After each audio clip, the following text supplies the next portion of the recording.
الحمدللہ رب العالمین والصلاة والسلام علی سید المرسلین اما بعد فاعوذ باللہ من الشیطان الرجیم بسم اللہ الرحمن الرحیم وقفوہم انہم مسئولون صدق اللہ العظیم مولا صلی وسلم دائما ابدا علی حبیبک خیر الخلق کلہم محمد سید الکونین والثقلین والفریقین محبوب النجم ان اللہ وملائکتہ یصلون علی النبی یا ایھا الذین آمنوا صلوا علیہ وسلموا تسلیما صلاۃ والسلام علیک یا سیدی یا رسول اللہ وعلی آلک وصحابک یا خاتم النبیین۔ حضرات محترم،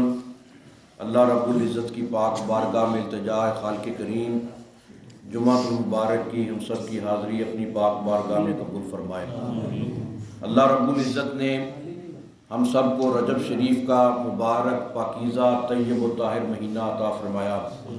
حضور سید اعظم نور مجسم شفیع معظم تاجدار کونین حضرت محمد مصطفیٰ صلی اللہ علیہ وسلم آپ جب بھی رجب شریف کا مہینہ پاتے اس کی ابتدا سے لے کر پہلی تاریخ سے لے کر اختتام رجب تک اللہ کی بارگاہ میں یہ دعا مانگتے رہتے ہیں، اللہم بارک لنا فی رجب و شعبان و بلغنا رمضان۔ میرے مولا ہمیں رجب میں بھی برکتیں عطا فرما، شعبان میں بھی برکتیں عطا فرما، اور انہی برکتوں کے سائے میں ہمیں رمضان الکریم کی نعمت عطا فرما۔ گویا میرے آقا کی اس اللہ کی بارگاہ میں التجا سے یہ بات ثابت ہو گئی کہ رجب بھی برکت والا ہے، شعبان بھی برکت والا ہے۔ جو ان سے برکتیں پاتا ہے وہ برکتوں کے ساتھ اپنی جھولی کو آباد کر کے اللہ رب العزت کی رحمت کے سائے میں رمضان المبارک کو پا لیتا ہے۔ رجب شریف کا پورے کا پورا مہینہ عزت و عظمت والا، یہی وہ پاک مہینہ ہے جس کی 27 تاریخ کو اللہ رب العزت نے اپنے نبی خاتم المرسلین سید کائنات صلی اللہ علیہ وسلم کو معراج پاک کا عظیم معجزہ بھی عطا فرمایا۔ اور 13 رجب شریف جس کی آمد ہے، یہ ہر اہل ایمان کی محبت کی چمک ہے، ہر اہل ایمان کے ذوق کی تمنا ہے، اس لیے کہ 13 رجب شریف کو وہ ہستی دنیا میں آئی کہ جس کعبے کی طرف منہ کر کے ہم نماز پڑھتے ہیں، کعبے کا طواف کرتے ہیں، قرآن کی تلاوت کرتے ہیں، نوافل پڑھتے ہیں، کعبے کے تقدس کو برقرار رکھتے ہوئے کعبے کی عظمت کے پاسبان ہے، اسی کعبے میں 13 رجب شریف کو مولا کائنات مولا علی کی ولادت پاک ہوئی۔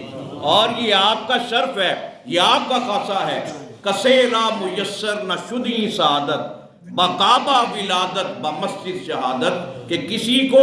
یہ فضیلت عظمت اور شان نہیں ملی جو اللہ نے علی پاک کو عطا فرمائی۔ اگر ولادت ہوئی کعبہ شریف میں ہوئی، اگر شہادت ہوئی تو وہ مسجد پاک میں ہوئی، اس سے بڑھ کر علی کا مقام کیا ہوگا؟ اس لیے علی کی ولادت کو کعبۃ اللہ میں دیکھ کر، علی کی شہادت کو مسجد میں دیکھ کر خدا کے گھر میں آنا اور خدا کے گھر سے جانا اس بات پر دلالت کرتا ہے کہ کعبہ علی کا، مسجد و منبر علی کے ہیں، ابدال و غوث و قطب و قلندر علی کے ہیں، معاشر میں اہل حشر پہ آخر کھلا یہ بھید، سوداگران خلد گداگر علی کے ہیں۔ پوری کائنات میں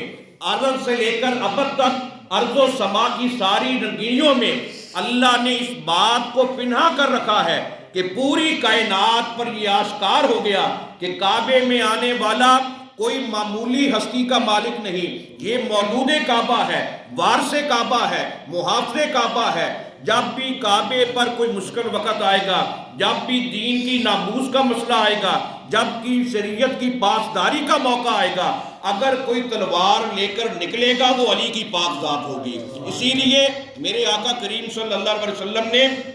اپنے گھرانے کو یہ مقام عطا فرمایا کہ حضرت فاطمہ بنت اسد آپ کعبے کے طواف میں مصروف ہیں۔ اس وقت جب آپ نے یہ دیکھا کہ بچے کی ولادت کے آثار پیدا ہوئے، کہیں پر پردہ حجاب نظر نہ آیا، کعبے کی دیوار شک ہوئی اور ہاتھ پہ غیب سے یہ آواز آئی، ہے فاطمہ کہاں پر جانے کا ارادہ کرتی ہو؟ اندر آ جاؤ۔ جو دنیا میں آنے والا ہے وہ کعبے کو آباد کرنے والا ہے، وہ مولود کعبہ ہے، وہ فاتح خیبر ہے، سید الاولیاء ہے، محمد عربی صلی اللہ علیہ وسلم سے ایسی نسبت رکھنے والا ہے جس کا اظہار میرے آقا نے یہ فرمایا، یا علی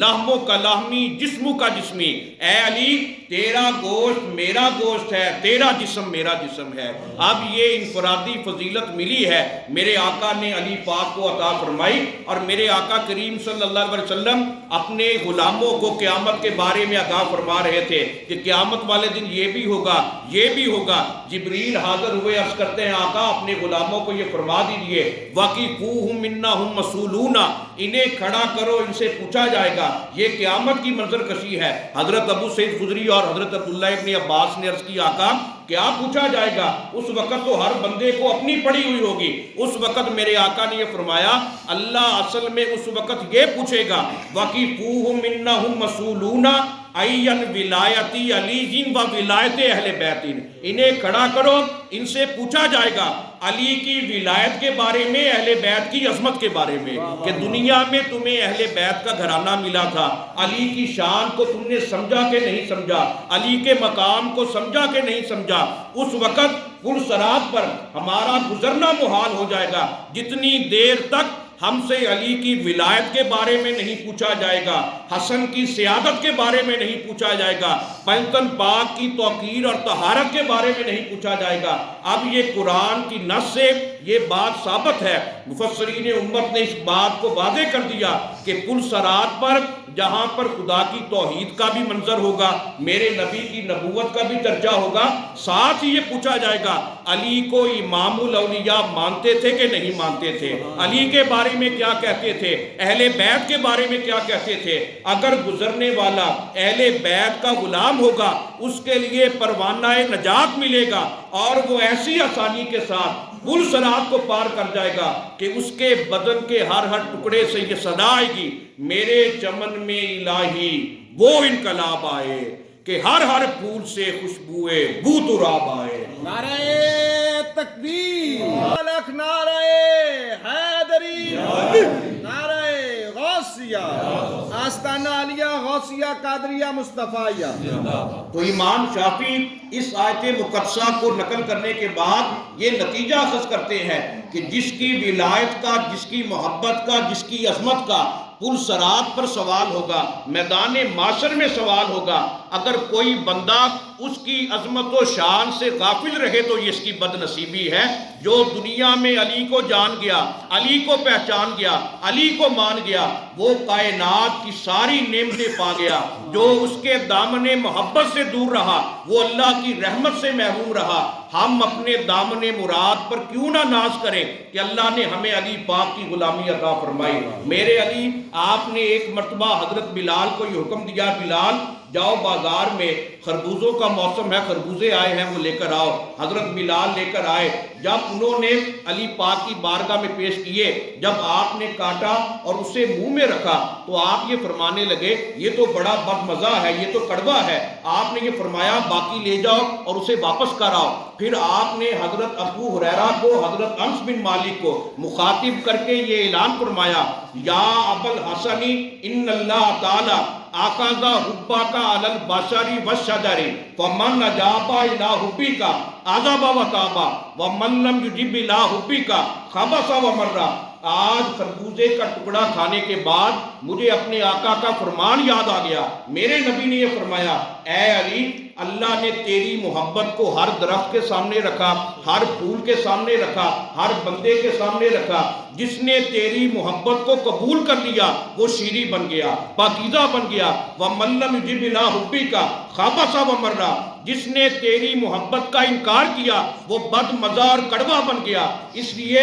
اگر کوئی پھول آپ خوشبو والا دیکھیں، اگر کوئی پھل آپ میٹھا دیکھیں، یہ لازمی سمجھ جایا کریں فرمان محمد عربی کی روشنی میں کہ یہ علی پاک سے محبت کرتا ہے۔ اگر کوئی کڑوا دیکھیں، بد مزہ دیکھیں، ناپاک دیکھیں، یہ سمجھ جایا کریں کہ وہ علی سے محبت نہیں کرتا۔ یہ فرمان مصطفیٰ سے بات کھل کر سامنے آ گئی کہ یہ ہستیاں ایسی پاک ہیں کہ جس بندے نے بھی ان کی محبت کو اپنا لیا وہ بندہ بھی پاک بن گیا، اس کا اٹھنا بھی پاک، بیٹھنا بھی پاک، اس لیے کہ ان کی پاکی کو خدائے پاک کرتا ہے بیان۔ آیا تطہیر سے ظاہر ہے شان اہل بیت، یہ وہ مقدس گھرانہ ہے۔ 13 رجب شریف کو پوری کائنات میں اللہ رب العزت نے لطف و کرم کا نزول فرمایا کہ مولا کائنات مولا علی پاک آپ کعبہ شریف میں جلوہ گر ہوئے اور پوری کائنات میں کعبے کا فیض آپ نے تقسیم فرمایا،